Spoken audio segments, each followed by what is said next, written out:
ओम शांति।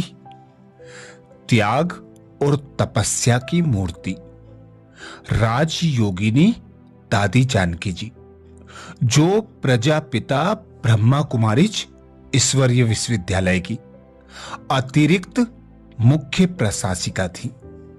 अनेक वर्षों से आपने राजयोग का गहन अभ्यास कर ईश्वरीय ज्ञान पर सतत मनन चिंतन कर ईश्वरीय ज्ञान से मक्खन निकालकर अनेक ब्राह्मण आत्माओं के जीवन को परिवर्तित किया। ईश्वरीय ज्ञान पर सतत मनन करने का आपको विशेष ईश्वरीय वरदान प्राप्त था। आपके महान जीवन से असंख्य आत्माओं ने आध्यात्मिक जीवन अपनाने का दृढ़ निश्चय किया, अर्थात दृढ़ता से अध्यात्म की ओर अग्रसर हुए। आपने परमात्मा शिव के महावाक्य सुनकर उसी समय जो मनन चिंतन करके उसका स्पष्टीकरण अपने प्रवचनों में किया, ऐसी अनेक विशेषताओं से भरी दादी जानकी जी ने 27 मार्च 2020 को अपना देह त्याग बाबा की गोद ली। ऐसी दादी जानकी जी ने विशेष हम ब्राह्मण भाई बहनों को स्वधर्म में टिकने की विशेष युक्ति बताई। दादी कहती, बाबा आया है हम बच्चों की सब मुरादें पूरी करने, परंतु मुराद पूरी तब होती है जब दिल साफ हो। साफ दिल से मुराद हासिल हो जाती है। मुराद अच्छी उन्नति वाली हो, जिसमें औरों का भी भला समाया हुआ हो, तो वह अवश्य पूरी होती है, परंतु कंडीशन है दिल साफ हो। बाबा कहते हैं, बच्चे स्वधर्म में टिको। स्वधर्म में टिकने के लिए मुख्य बात है मन से शांत और जुबान से भी चुप रहो। दादी कहती, स्वधर्म में टिकने के लिए मुख्य बात है मन से शांत और जुबान से भी चुप रहो। जितना चुप रहेंगे उतना मन की एकाग्रता सहज, अच्छी और स्थिर हो सकती है। बहुत तो क्या, बिना काम के एक्स्ट्रा बोल भी मन की एकाग्रता में विघ्न डालते हैं, जो बुद्धि को स्थिर शांत नहीं होने देते।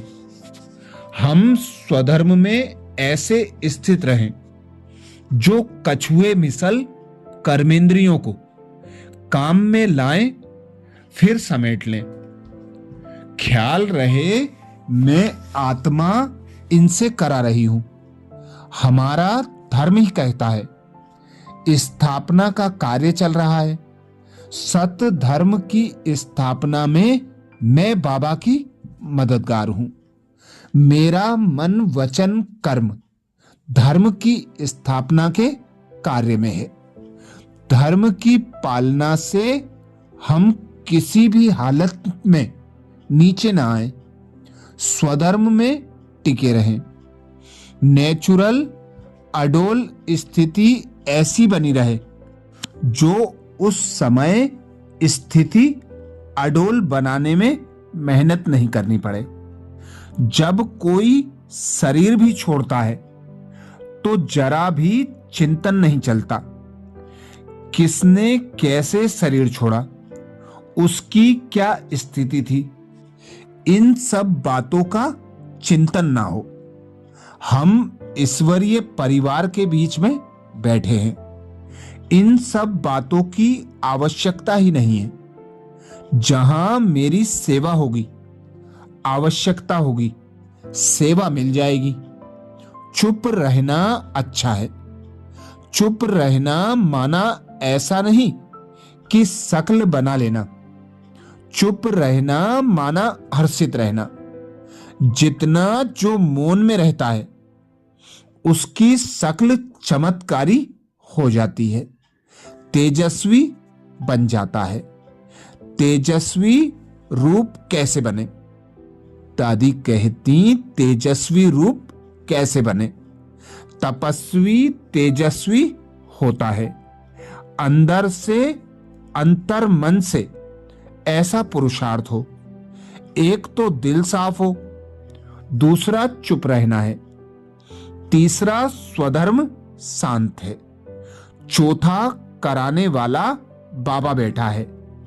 हल्के हैं, फ्री हैं, बाबा रेस्पॉन्सिबल बैठा है। हम योगी आराम से बैठे हैं। हमारे योगी के नेचुरल चिन्ह बन जाएं। फरमान बरदार वह जो बाबा को ऐसा याद करे। हम बाबा की नजरों में फरमान बरदार की क्वालिटी में आ जाएं। बाबा दिल से बुलाए कि ये मेरा फरमान बरदार बच्चा है, तो सदा यह स्मृति पक्की रहे। स्वधर्म में स्थित होने के लिए मन से शांत और जुबान से भी चुप रहना है। दादी जी को जो भी जानते हैं उनके लिए दादी जी बहुत विशेष थी। वे 104 वर्ष की उम्र में भी नम्र चित्त रहते हुए हर परंपरा व संस्कृति वाले व्यक्तियों को परमात्मा की दी हुई आध्यात्मिक शक्ति की पूर्ण रूपेण महसूसता कराने वाली सच्ची सच्ची अथक सेवाधारी थी। दादी जी पहली बार हैदराबाद में 1936 में बाबा से मिली थी। दादी जी अपने लौकिक पिता के साथ प्रतिदिन प्रातःकालीन भ्रमण के लिए नजदीक के शहरी उद्यान में जाते थे। एक दिन जब वे उद्यान से लौट रहे थे, उन्होंने दादा लेखराज को अपनी तरफ आते देखा।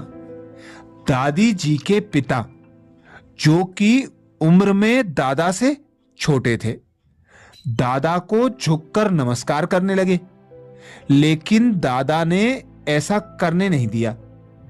दादी जी ने मासूमियत से दादा को देखा तो उनमें शक्तिशाली प्रकाश का अनुभव किया। यह बहुत ही सुंदर पल था, जो कि दादा का दिव्य प्रकाशित मस्तक दादी जी को आकर्षित कर रहा था। उसी समय दादी जी को बाबा से अलौकिक स्नेह अर्थात रूहानी प्यार का तीर लगा, जिससे लौकिक परिवार से उनका मोह प्राकृतिक रूप से छूटने लगा। दादी जी दिल ही दिल में यह जान गई कि यही मेरे असली और मेरे अति प्रिय पिता है। परमात्मा के लिए दादी जी की जो खोज थी वह समाप्त हो गई थी। दादी जी के दिल में यह पक्का आभास हो गया था कि परमात्मा को उन्होंने पा लिया। उसी दिन से इस संबंध को सहेजने की लगन उनके अंदर लग गई। हम सब भी अपने परम पिता परमात्मा को पाने की महसूसता रखते हैं। अब परमात्मा साथ के इस मीठे संबंध को खास बनाकर रखने की जिम्मेवारी हमारी है।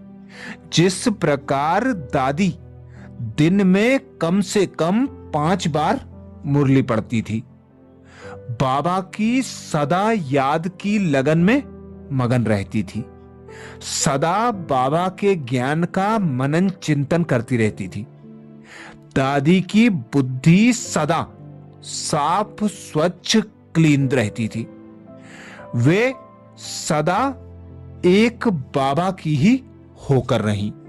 अच्छा, ओम शांति।